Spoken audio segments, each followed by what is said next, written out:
Salut, j'espère que tu vas bien, je suis ravie de te retrouver dans cette nouvelle vidéo, une vidéo très particulière puisqu'aujourd'hui je te propose un nouveau format, un format vlog parce que je vais t'emmener avec moi dans mon quotidien pendant une semaine.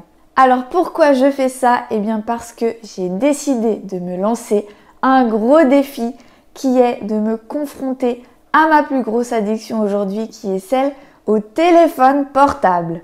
Pour pouvoir réaliser cette vidéo, j'ai mis en place des règles très précises que je vais devoir respecter durant cette semaine. La première, c'est que j'ai coupé toutes les applications qui peuvent aujourd'hui nous rendre addicts à nos téléphones, qui sont Facebook, Instagram, Messenger, WhatsApp. J'ai coupé également Snapchat et YouTube. Donc c'est vraiment le truc bien hard. Je me laisse aucune porte de sortie. Je n'ai absolument pas le droit de les ouvrir pendant 7 jours, c'est-à-dire de lundi matin demain jusqu'à dimanche prochain minuit. Pour des raisons professionnelles, j'ai gardé l'accès à mon ordinateur. Je n'ai pas le choix puisque je dois continuer de travailler sur cet ordinateur. J'ai accès à Internet, j'ai accès à mes emails et évidemment à mes clients, mais j'ai interdiction d'aller me connecter aux réseaux sociaux via cet ordinateur. En cas de besoin, si je dois recevoir des appels urgents, j'ai gardé la fonction téléphone active sur mon téléphone portable et je peux quand même le prendre en main puisque je peux toujours utiliser l'appareil photo et la caméra pour pouvoir tourner cette vidéo parce que je n'ai pas d'autre caméra actuellement que mon téléphone pour pouvoir filmer cette vidéo. Donc je garde ce téléphone pour pouvoir tourner les séquences, mais évidemment, comme je l'ai dit, je n'ai accès à rien. Durant ces 7 jours, je n'ai pas prévu de partir en vacances et je n'ai pas organisé d'activités qui diffèrent de mes journées quotidiennes classiques pour évidemment me confronter au maximum à mon addiction et me mettre un petit peu en difficulté pour voir ce qui va ressortir. Lorsque j'ai parlé de cette expérience à quelques amis et proches, eh bien j'ai eu des retours assez classiques qui ont été « bon courage, ça va être super dur, mais t'es folle, moi je pourrais jamais le faire ». Donc je suis vraiment curieuse de savoir comment je vais vivre cette expérience et du coup je te pose la question, vais-je y arriver? Est-ce que je vais réussir à ne pas craquer pendant 7 jours? Vais-je tenir le coup pour ne pas réactiver mes applications favorites? Quelles sont les émotions qui vont me traverser? Je t'emmène avec moi. C'est parti!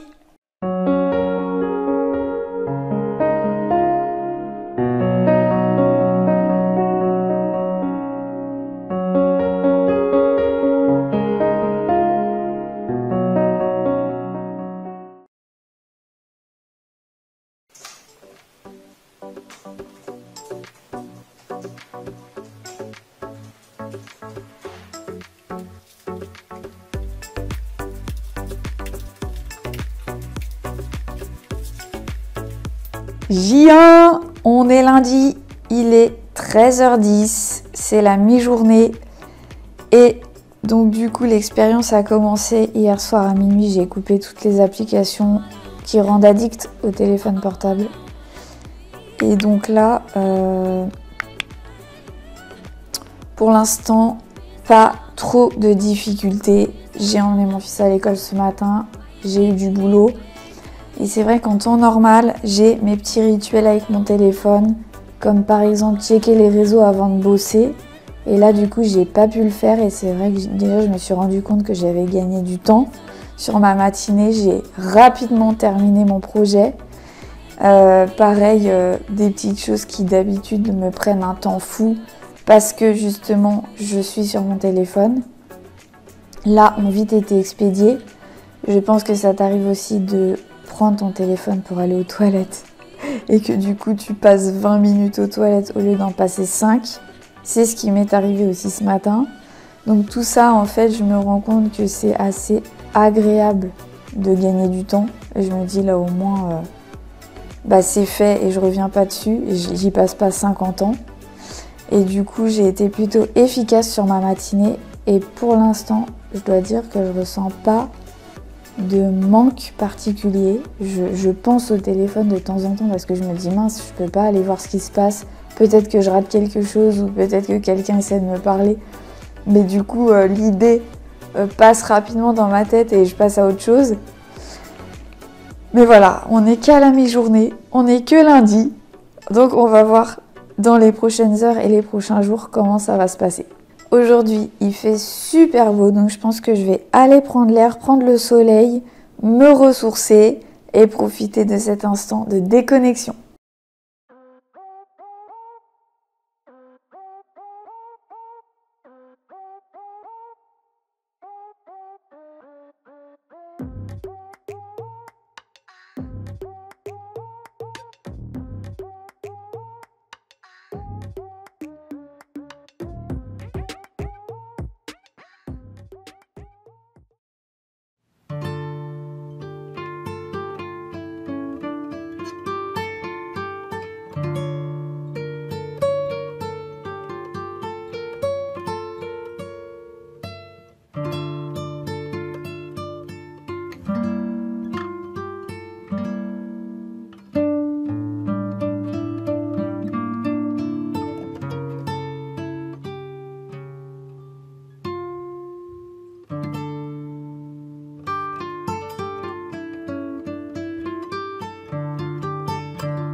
Check the mic and make sure it sound right, boys.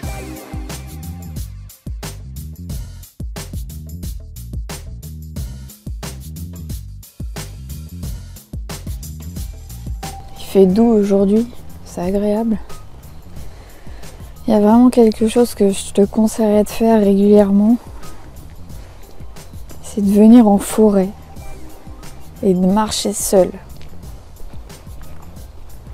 Marcher seul en forêt, c'est comme une séance chez le psychologue en fait.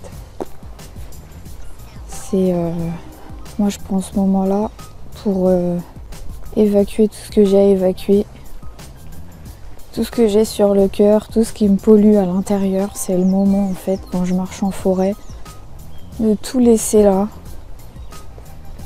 Des fois ça m'arrive de parler à voix haute, comme si j'étais chez le psychologue. Comme s'il y avait quelqu'un en face de moi qui m'écoutait.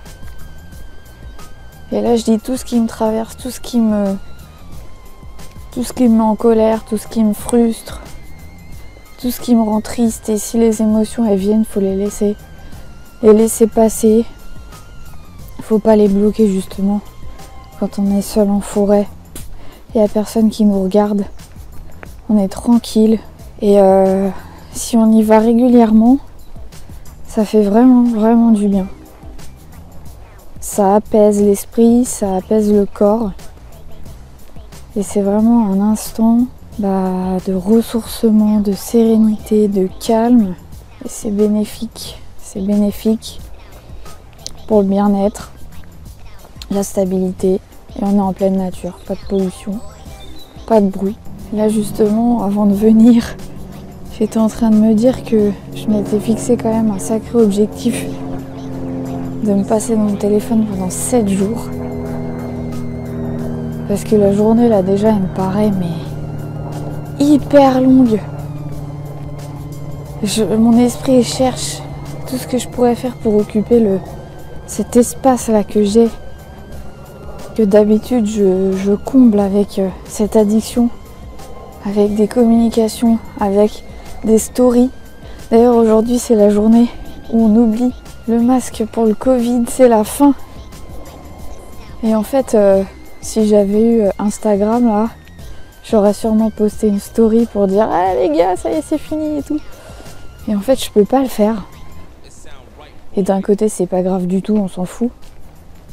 Mais il y a ce truc là habituel où il faut interagir avec la communauté. Il faut forcément faire une petite story. Et du coup, j'y pense. Je me dis, là, je ferai ci, là, je ferai ça. Et je me rends compte que je suis pas dans l'instant présent. Je suis dans des projections de ce que j'aurais fait. Ou j'ai vraiment du mal à profiter juste du moment qui se présente. Je me rends compte que mon esprit, il part. Et il se projette dans les futurs jours qui arrivent en se disant... Je suis dans la merde.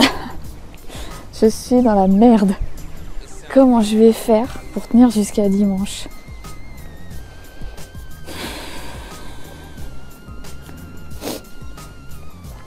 C'est fou. C'est fou parce qu'au final, qu'est-ce qu'il y a d'important dans un téléphone?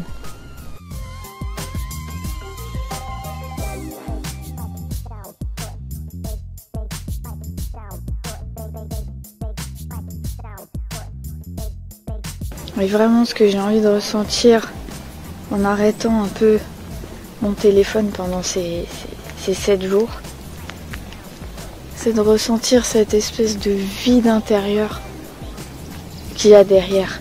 Ce truc là qu'on essaye de combler, quasiment tout le monde avec une addiction, que ce soit la cigarette, l'alcool, ou les jeux ou la bouffe. Tout le monde, presque tout le monde a ce vide qui fait super mal quand ça sort, parce que je sais pas trop ce que c'est d'ailleurs, si c'est de la peur, si c'est une espèce de sensation qu'on a au creux du plexus là, et qu'on veut pas voir en fait. On veut pas voir ce vide. On veut pas le ressentir, parce que c'est trop, ça fait trop mal. Ça fait trop mal, ça fait trop peur de s'y plonger. Du coup, c'est plus facile d'aller le masquer, le calmer avec une addiction plutôt que de le regarder en face, parce que c'est pas drôle de regarder ce truc-là en face. Et là, j'ai juste envie de toucher ce machin-là et d'aller voir peut-être ce qu'il y a derrière, si j'en ai le courage. Sinon, bah, j'irai remplacer mon addiction par une autre.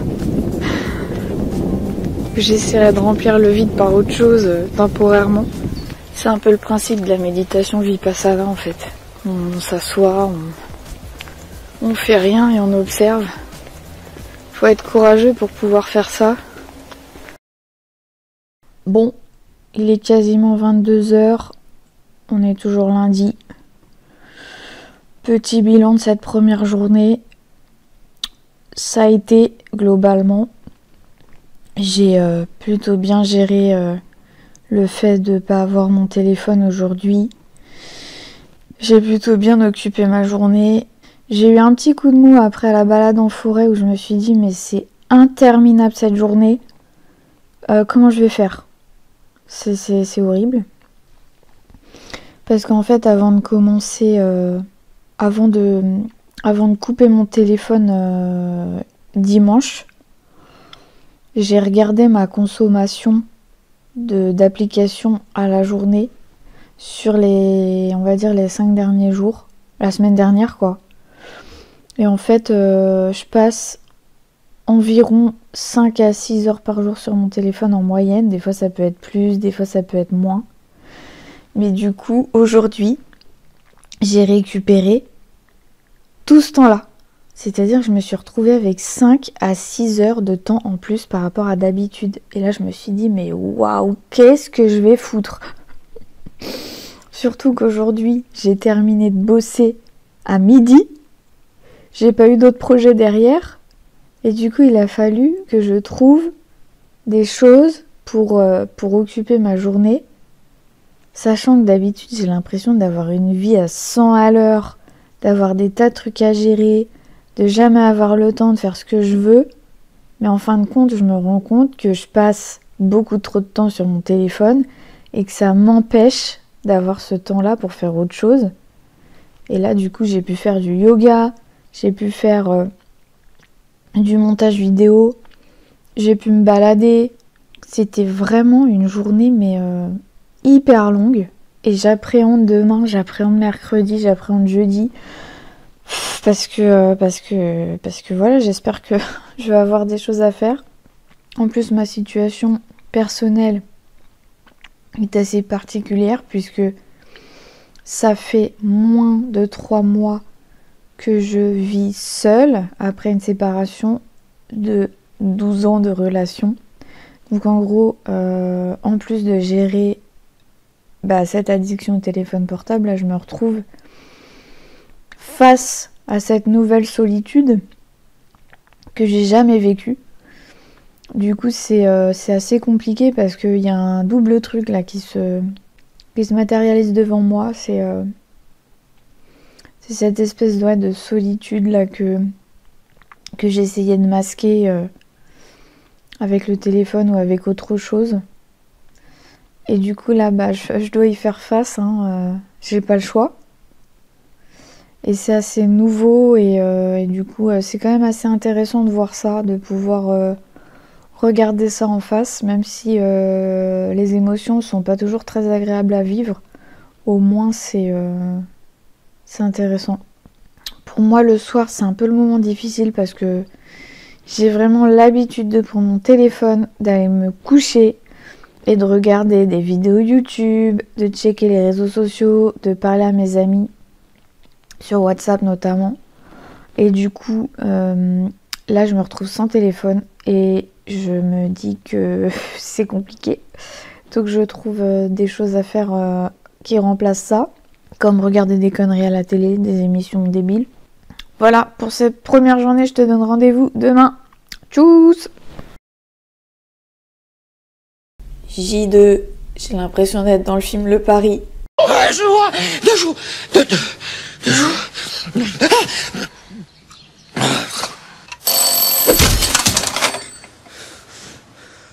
Deux jours. Aujourd'hui, il fait un temps pourri, il flotte déjà. Va falloir s'occuper.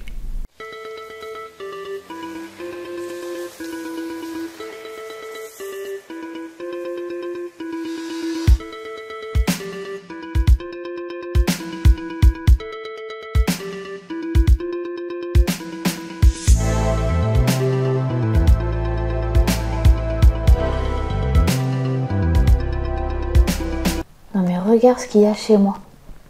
Une jolie chenille verte. Je prends ça comme un symbole, un message, je vais aller voir la signification. Une chenille chez moi, c'est pas anodin. Je suis allée voir l'interprétation de la chenille sur internet. Continuez, vous êtes sur la bonne voie de réalisation personnelle si vous en voyez une. La chenille nous indique que le travail que nous effectuons sur nous-mêmes chaque jour a beau être éprouvant, il portera un jour ses fruits. Le symbolisme de la chenille vous demande de faire confiance au processus. Lorsque cette créature fait son apparition dans votre vie, cela dit que vous devez avoir la foi, que le résultat de vos objectifs vaudra toutes les luttes. Vous devez être patient. Elle vous encourage à endurer une longue attente sans vous plaindre ni être frustré en cours de route. C'est un message.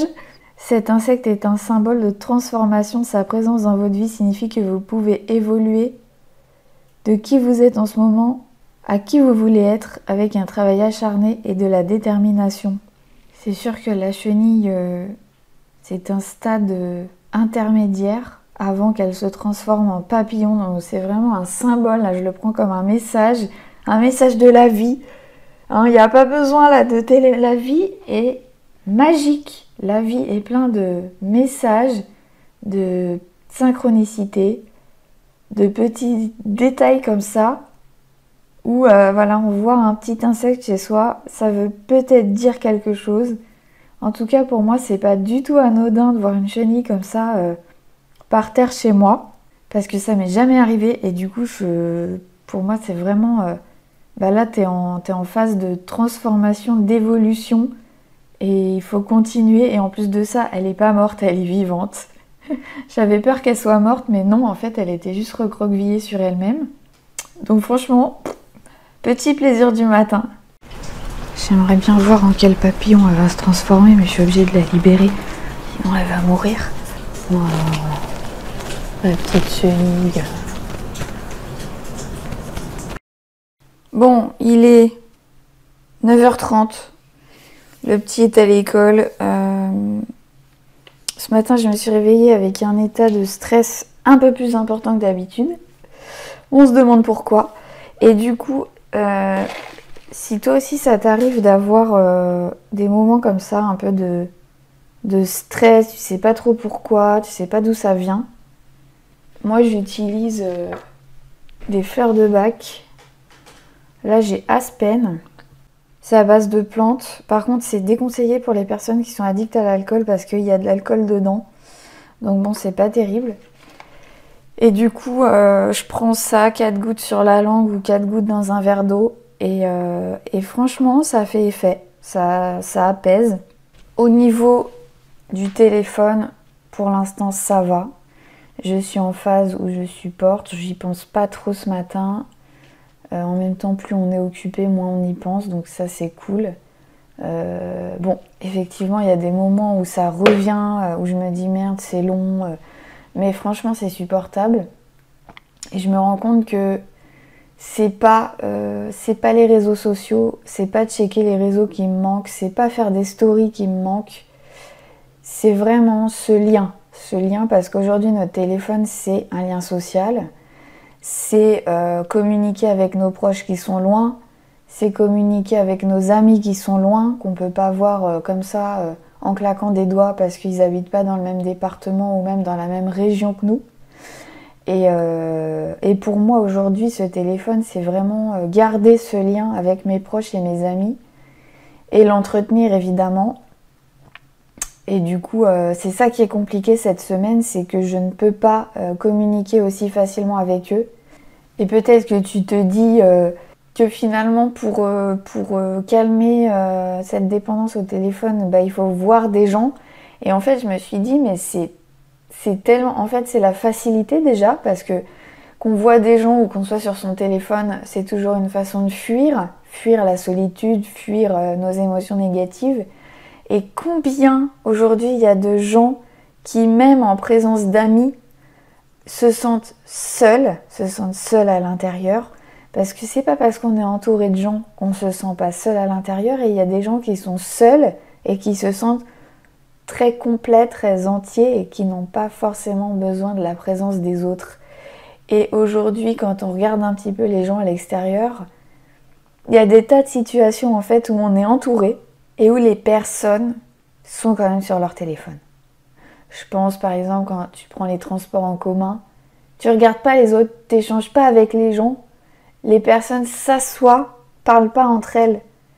Elles ont les écouteurs, elles écoutent de la musique, elles sont sur les réseaux sociaux. On est coupés les uns des autres à cause de ce téléphone-là, on va plus vers les gens. Et il y a même des situations, tu vas au restaurant avec tes amis, mais combien de fois tu prends ton téléphone pour prendre en photo ton plat ou pour checker encore une fois les réseaux ou pour envoyer un message à quelqu'un d'autre alors que tu es en présence de tes amis que tu n'as pas vu depuis 3 semaines. En fait, c'est un truc de fou. Combien il y a de couples qui se couchent dans le même lit et qui se tournent le dos avec chacun le téléphone dans la main. Là, pour moi, cette semaine, c'est encore une fois un moment d'introspection personnelle. Qu'est-ce que j'ai envie de faire de ma vie ? Quels sont mes rêves ? Qu'est-ce que j'ai envie de réaliser ? Ne serait-ce que cette année, pas besoin de se projeter dans 20 ans, mais qu'est-ce que j'ai envie de faire de ma vie ? Qu'est-ce que je veux ? Comment je veux évoluer ? C'est tout ça. C'est la vie, c'est précieux. La vie, c'est pas ça, quoi. C'est pas du virtuel. C'est pas de la fuite. C'est pas tout ça. Et en fait, en arrêtant ce téléphone-là, je prends conscience de tout ça.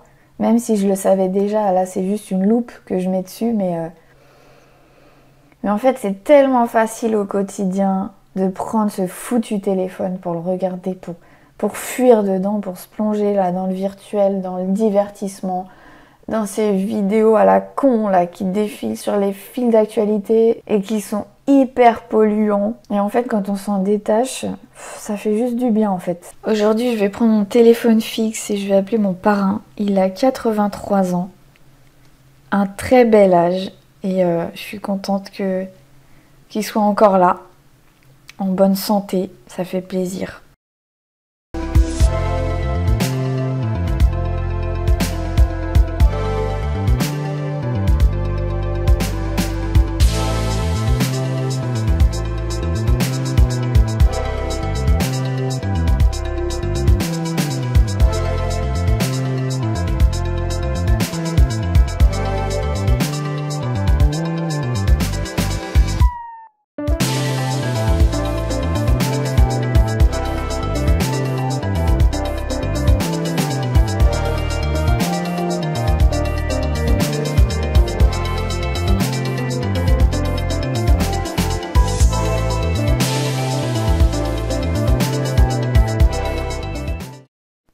petit bilan de ce mardi, il est 22h30. Et donc la journée s'est plutôt bien passée, j'ai mieux géré qu'hier. J'ai eu encore des moments où je me suis dit tiens il faut que j'envoie ça à un tel ou tiens il faut que j'envoie ça à machin. Et en fait bah non, c'est pas possible. Donc ça c'est les réflexes habituels du coup que je ne peux pas réaliser. Et je me suis surtout rendu compte de quelque chose, c'est que maintenant ça va faire 4 ans que je suis auto-entrepreneur, que je n'ai plus de patron qui me dit ce que je dois faire de ma journée, comment je dois organiser mon travail. Et en fait j'ai échangé avec ma cousine qui est également auto-entrepreneur et on était d'accord sur le fait qu'on préfère, je sais pas si c'est bien, mais on préfère travailler dans l'urgence. Si on travaille dans l'urgence, on est plus efficace parce qu'on a une deadline à respecter. Et en fait, quand on a ça, on fait le truc, on le fait carré et on n'en parle plus. Et en fait, là, il s'avère que cette semaine, alors c'est très bizarre, mais je pense que c'est pas anodin. C'est une semaine très calme et je n'ai pas de projet. Enfin, pour l'instant, hein, la semaine n'est pas finie, on n'est que mardi. Mais en tout cas, ce lundi après-midi et ce mardi, je n'ai pas eu de projet. Et en fait, la plupart du temps, quand j'ai mes projets qui tombent, j'ai pas le temps de faire le reste. Tout est hyper surchargé, je suis à 100 à l'heure. Je switch d'un projet à l'autre. Et là que j'ai du temps pour reprendre mes projets, je pourrais par exemple reprendre mes formations, je pourrais travailler sur mes sites personnels. Et en fait, là, je me rends compte que j'ai juste aucune motivation. C'est-à-dire qu'au lieu de faire cette semaine ce que j'ai pas le temps de faire d'habitude, je n'ai rien envie de faire. Et en fait, je me dis juste, bah c'est ok. En fait, mon ego hier, il était en train de se dire, non mais ça va pas, tu fous rien, machin, c'est pas normal, non mais t'as vu, enfin bref. Et aujourd'hui, je me dis, bon ok, j'ai pas de motivation, on va accepter ça. Parce qu'en fait, c'est peut-être le moment là de lâcher, c'est-à-dire de rester là comme ça, de voir ce qui arrive, de voir ce qui passe. Et si j'ai envie de rien faire, bah je fais rien. Et c'est aussi intéressant parce que c'est à ce moment-là que vont arriver les émotions d'ennui, de vide intérieur, de je n'ai pas mon téléphone, comment je vais faire? Parce qu'effectivement, il arrive des fois que je n'ai pas de projet et je prends mon téléphone évidemment pour aller sur les réseaux. Donc là, ne pouvant pas le faire, c'est plutôt très intéressant. Et du coup, voilà, je me suis rendu compte de ça aujourd'hui, que j'étais vraiment dans un mood flemme quoi. Flemme, même si voilà, je fais du sport. En fait, je fais des choses pour moi. Je fais pas des choses pour le boulot ou pour des clients ou pour des projets que j'ai mis en stand-by parce que j'ai pas le temps de m'en charger. En fait, je me dis que c'est pas important. Là, cette semaine, ce qui est important, c'est de me retrouver et de faire cette expérience à fond. Et du coup, je vais me lancer un petit truc à la télé et je te retrouve demain matin. Hello, 3e jour sans téléphone, il est 11h et tout va bien. Tout va bien, j'ai l'impression que je commence à m'habituer à cette vie sans téléphone portable, à cette vie sans réseaux sociaux, sans communication non-stop. Et ça fait quand même du bien, j'ai l'impression que c'est une parenthèse. Et franchement, je suis en train en fait de profiter de cette espèce de sas là, où j'ai pas cette obligation, ou cette espèce de truc, tu sais qu'on a des fois, on sait qu'on n'a rien reçu, le téléphone il s'est pas allumé, on n'a pas entendu de petits bips de notification, on va quand même appuyer sur le téléphone histoire de voir au cas où. Et en fait ce truc là franchement je lâche complètement prise. Mon téléphone il est dans un coin, j'y touche pas. Et je sais très bien que tout est coupé. Donc en fait, j'ai pas besoin d'aller voir et j'oublie en fait qu'il est là. Et c'est juste hyper plaisant, ça fait beaucoup de bien en fait. Parce que finalement, c'est assez stressant d'avoir tout le temps ce téléphone sous la main, de devoir publier des nouvelles choses sur les réseaux, etc. Et en fait, quand on le fait plus pendant quelques jours, bah, c'est comme prendre des vacances. Alors juste hier soir, je me suis couchée avec des angoisses et je me suis réveillée cette nuit aussi avec des angoisses. Et là, je me suis posé la question de comment ça se fait que mes angoisses reviennent, sachant que je vis avec depuis plusieurs années maintenant. Ça vient, ça part. Et en fait, avec le temps, j'ai appris un petit peu à les décrypter, à comprendre pourquoi elles sont là. Et en fait, dans mon cas, et je pense que c'est peut-être le cas pour tout le monde, enfin toutes les personnes qui ont des angoisses et qui comprennent pas, parce que forcément le fonctionnement de l'angoisse c'est de ne pas comprendre l'origine. Il n'y a pas vraiment de point de départ à l'angoisse. C'est souvent sans raison, on comprend pas, on se dit comment ça se fait que là, on sent qu'on est stressé, on sent qu'il y a un truc qui va pas, ou on est dans la peur et on sait pas pourquoi. Et en fait, moi personnellement, j'ai compris en vivant des angoisses assez fortes pendant plusieurs années que c'était vraiment cet élan de vie qui se matérialisait un peu à l'intérieur de moi, dans le sens, qu'est-ce que tu fous en fait? T'es là, t'es bloqué, t'avances pas, tu souffres et tu bouges pas. Tu bouges pas, tu fais rien. Et en fait, l'angoisse, ça veut juste dire « Hey, qu'est-ce que tu fais? Vis ta vie. La vie, c'est fait pour vibrer. Là, tu vibres plus, donc t'angoisses. » En gros, c'est ça. Enfin, pour moi, c'est ça. Et du coup, je me suis dit hier soir, mais comment ça se fait que j'angoisse? Et cette nuit, comment ça se fait que j'ai ces trucs-là qui reviennent? Et en fait, là, j'ai pensé à ce que j'ai mangé.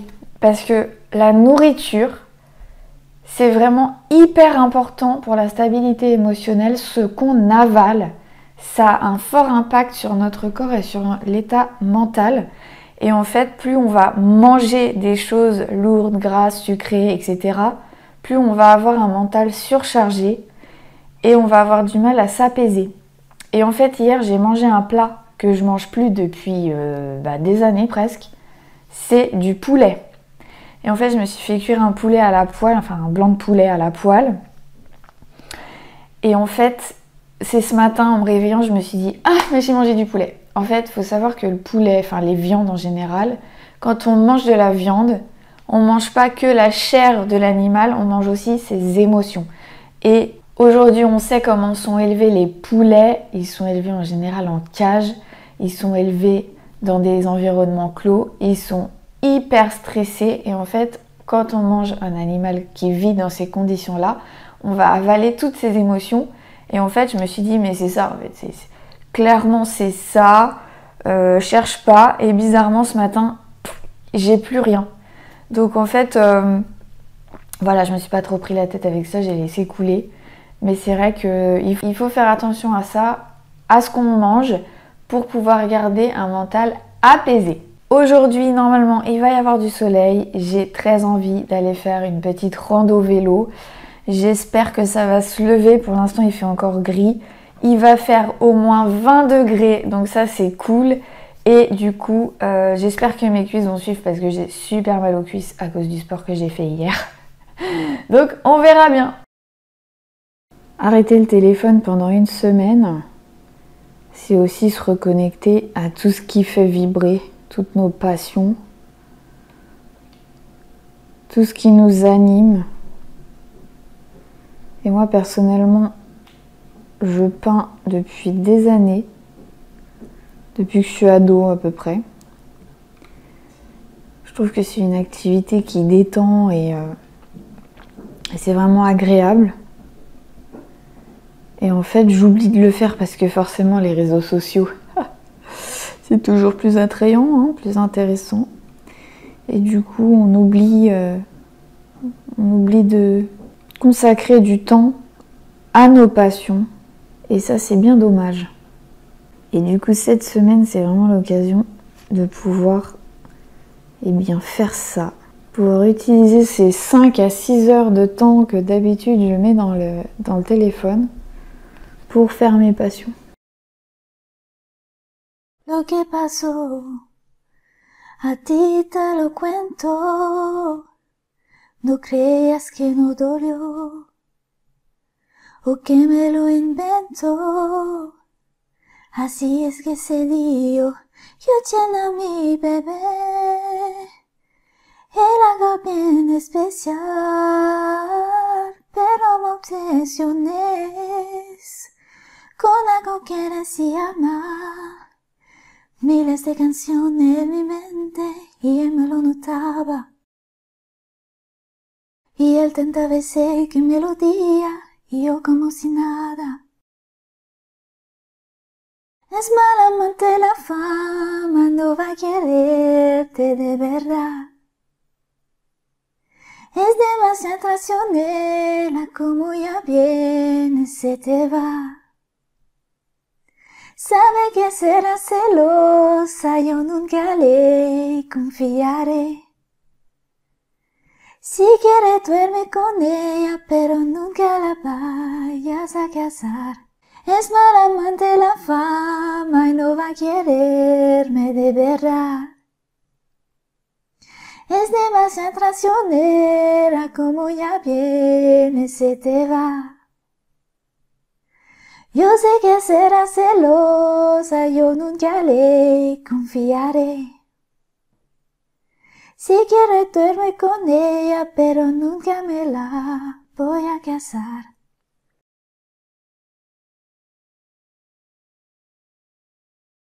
C'est ce qu'on appelle un changement d'ambiance.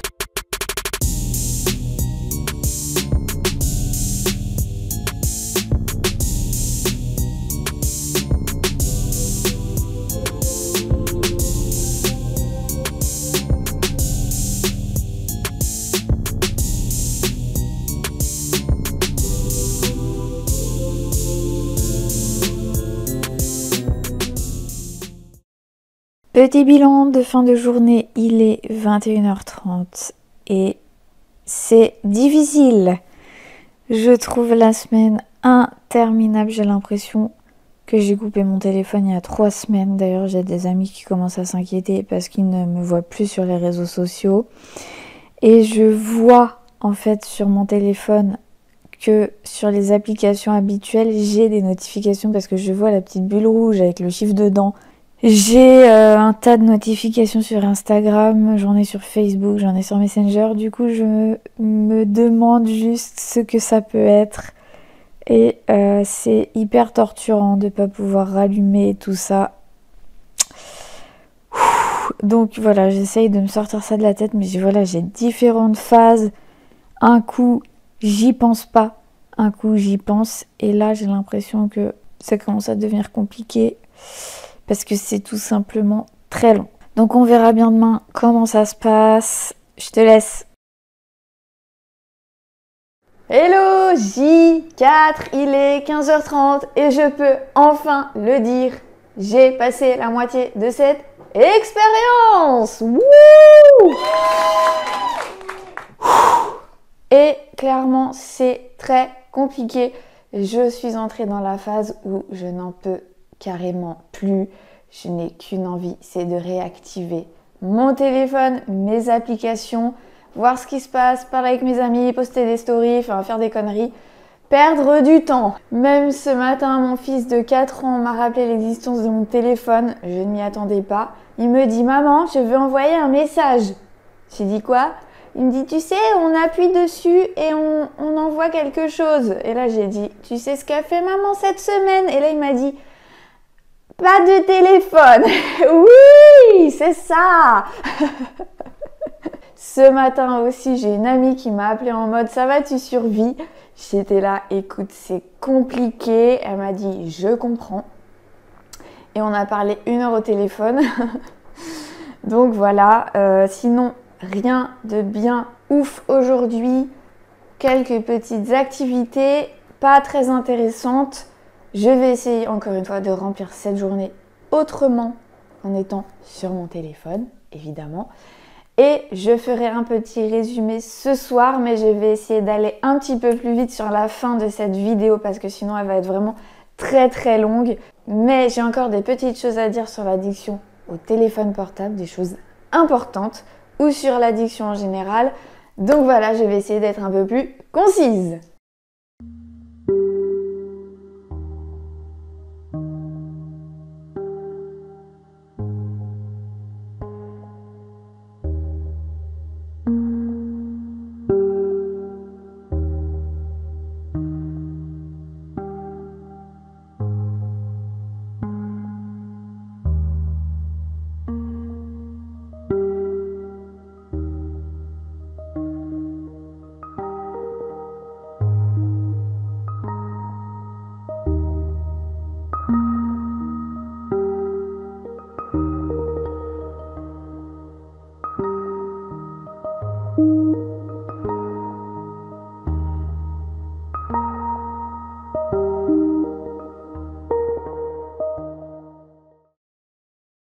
Aujourd'hui, c'était un jour particulier parce qu'on est le 17 mars et il y a exactement 2 ans à la même date, on commençait le premier jour du confinement.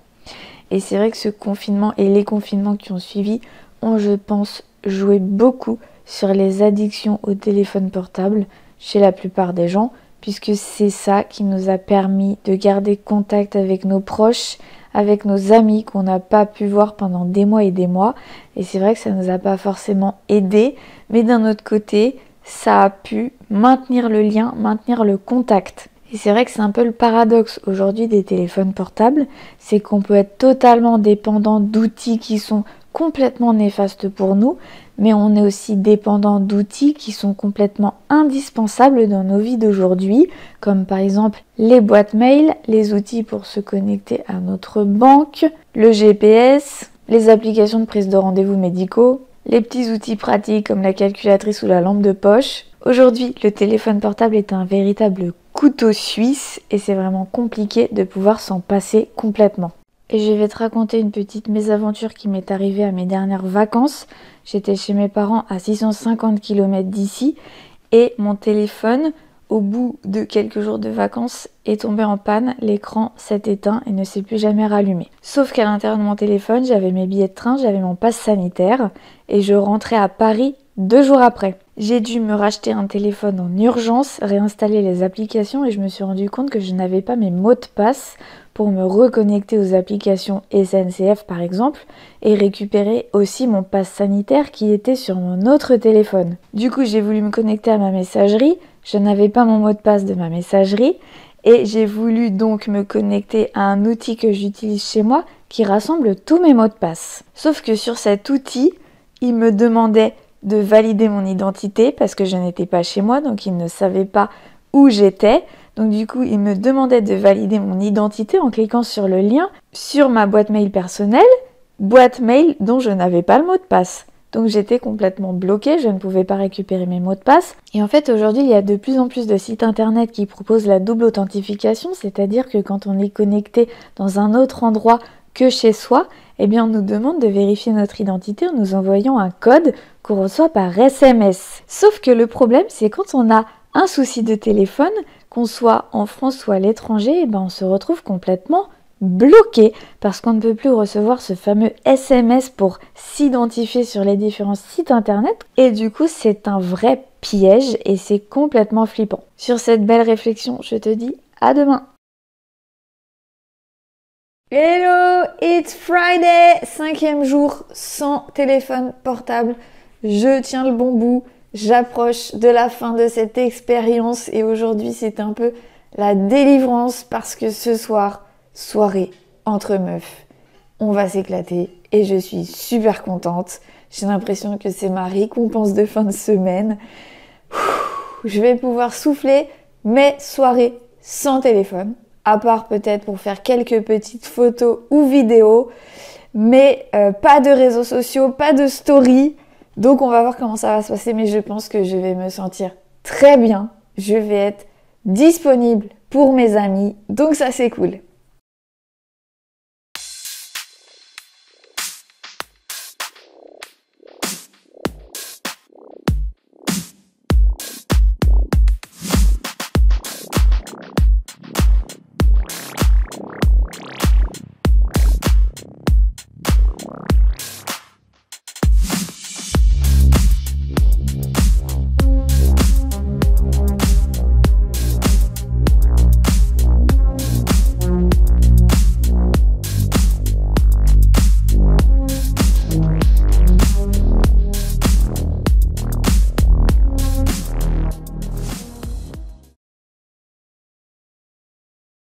Hello, 6e jour sans téléphone portable, lendemain de soirée. Hier, j'ai passé une très bonne soirée, mais évidemment, je me suis retrouvée donc avec mes amies. Elles avaient leur téléphone.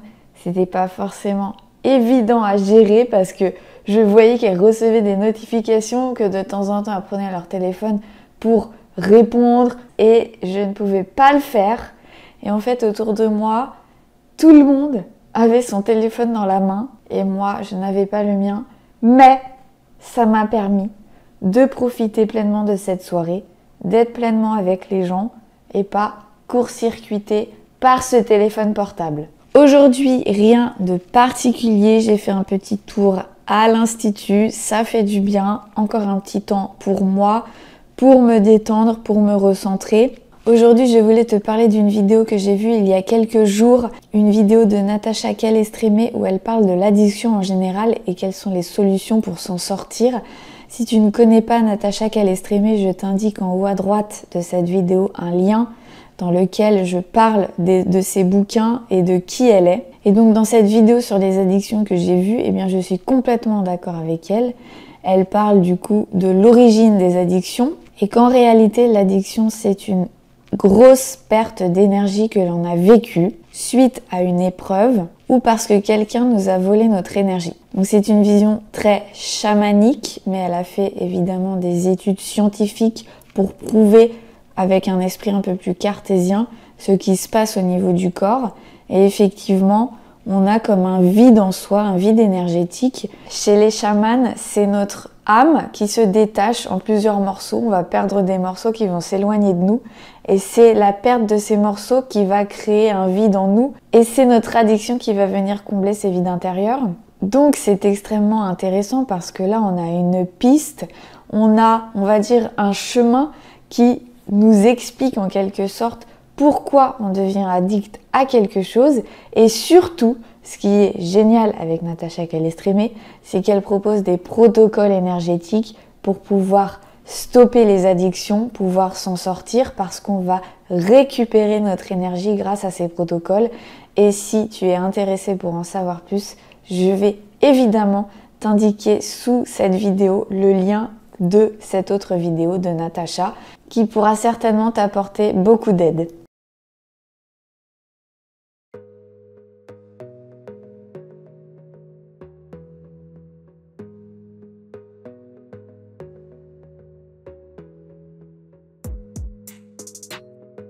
J7, nous sommes dimanche et je peux enfin le dire, c'est la fin de cette expérience 7 jours sans téléphone portable. Et pour résumer ça, ça n'a pas été facile. Cette expérience a à la fois été libératrice mais aussi très torturante, très frustrante. Et je dois le dire, j'ai été ma meilleure pote durant cette semaine, mais ça n'a vraiment pas été simple. Alors je ne sais pas si je renouvellerai cette expérience, mais aujourd'hui, je suis capable de pouvoir me passer de mon téléphone, ne serait-ce qu'une journée par exemple. Et ça, je trouve que c'est extrêmement plaisant de ne pas avoir ce truc-là, de devoir tout le temps retourner vers le téléphone portable, vraiment comme une personne qui est complètement dépendante. Là, j'ai pris un peu plus de recul, un peu plus de distance et ça m'a au moins servi à ça. J'ai aussi pris conscience de l'importance du lien social que l'on a grâce au téléphone portable et cette semaine, c'est vraiment le point qui m'a le plus causé de difficultés. J'ai vraiment eu du mal à être coupée de mes proches, de mes amis à cause de cette expérience. Et je trouve que c'est vraiment important aujourd'hui dans nos vies de maintenir ce lien social, même si c'est un lien virtuel, c'est un lien qui est très important. Alors est-ce que j'appréhende de rallumer mon téléphone portable? Eh bien, pas du tout. Je suis très pressée de pouvoir rallumer et très heureuse d'avoir terminé cette expérience qui a été pour moi, comme je l'ai dit, très complexe. Mais je suis quand même extrêmement fière de moi d'avoir réussi. Si tu souhaites en savoir plus sur le sujet des addictions en général, je vais te mettre différentes ressources en barre d'infos ainsi que le lien d'une vidéo que j'ai réalisée il y a quelques mois sur les addictions au sens large. Et je te propose maintenant de relever le défi. Est-ce que tu serais capable de te passer de ton téléphone portable pendant plusieurs jours? Dis-le moi en commentaire. Dernière petite anecdote, hier en allant dans mon village, je montais les escaliers et je suis tombée sur un papillon au sol juste devant moi. Et là, j'ai pas pu m'empêcher de penser à la petite chenille qu'il y avait mardi dans mon salon et je me suis dit, ça se trouve, c'est elle qui s'est transformée en papillon. En tout cas, j'espère que cette longue vidéo immersive t'a plu. En tout cas, de mon côté, j'ai pris beaucoup de plaisir à la réaliser.